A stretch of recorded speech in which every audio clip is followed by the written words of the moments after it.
Maar mense, ek is in koers van die Groot Karoo. Nou kyk, vandag wil ek oor iets gesels wat die mense nie meer sien nie. En dit is mense wat pyp rook. Toe ek nou 'n kind was 50 jaar gelede, toe was dit 'n heeltemal 'n algemene ding. Elke tweede ou het omtrent pyp gerook. Nou as ek sê, dis iets wat nie mense sien dit glad nie meer nie. Nou kyk, die tyd het die mense oral gerook, net nie in die kerk nie. Hulle het ook nie gevra of hulle jou huis mag rook, hulle het sommer net gerook. Ek meen, ons ou buurman nou teen 'n Skotse het gerook dat die rook soos 'n misbank hier onder die plafon gehang het. En hy 80 jaar oud geraak, so ek weet nou nie of rook so nadelig was daai tyd nie, miskien vandag baie meer. Nou kyk, ek sê elke tweede ou het pyp gerook. En net die een plek waar hulle gerook het, was in die kerk. Maar nou wil daar net die storie vertel van die ou wat so in gedagte in die kerk gesit het en toe, ek weet nie, die predikant se preek was seker bitterlik vervelig en toe haal die ou se pyp as die twaksaak uit en begin sy pyp stop, heeltemal in gedagte. En die man wat agter hom sit sê toe dat, of hy tik hom op sy skouer en daarom so om die ou te herinner, sit nou in die kerk en al wat die ou te doen is, hy gee sy twaksaak in die boks, die vroetjie so aan agter toe. Hy dink daai ou wil ook sy pyp stop. Nou weet nie of hy nou in die kerk het ook gegaan het, niemand is so storie gaan. Het ons vroeger jare langs die vuur gesit, nou daar by ons het 'n ou gewerk, Andries Ertjie. Nou hy het pyp gerook, nou dan vertel hy nou 'n spookstorie.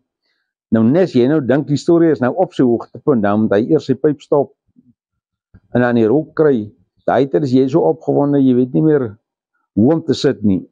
En as die pyp nou eers lekker aan die rook is, dan vat hy nou weer sy storie verder.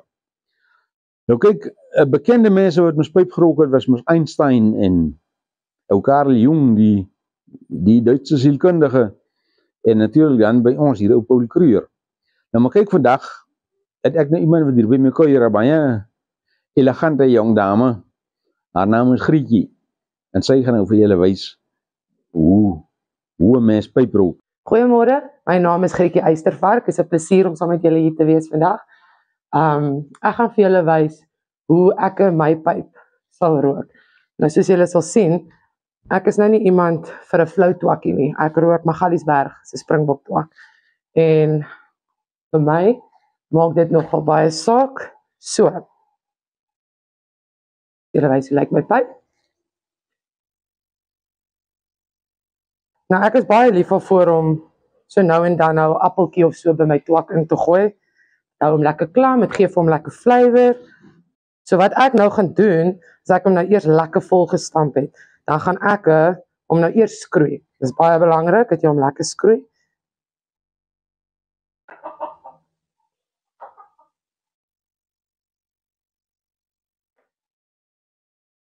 In my ou Springbok sakkietjie. Right, nou vir die lekkerste deel.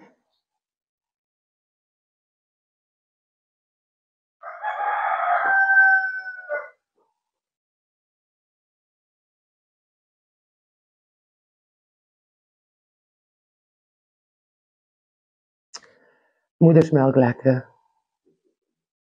Hy sal definitief 'n tweede keer. Ons het hom nou net geskroei. Jy sien. Dit is stap nommer 1.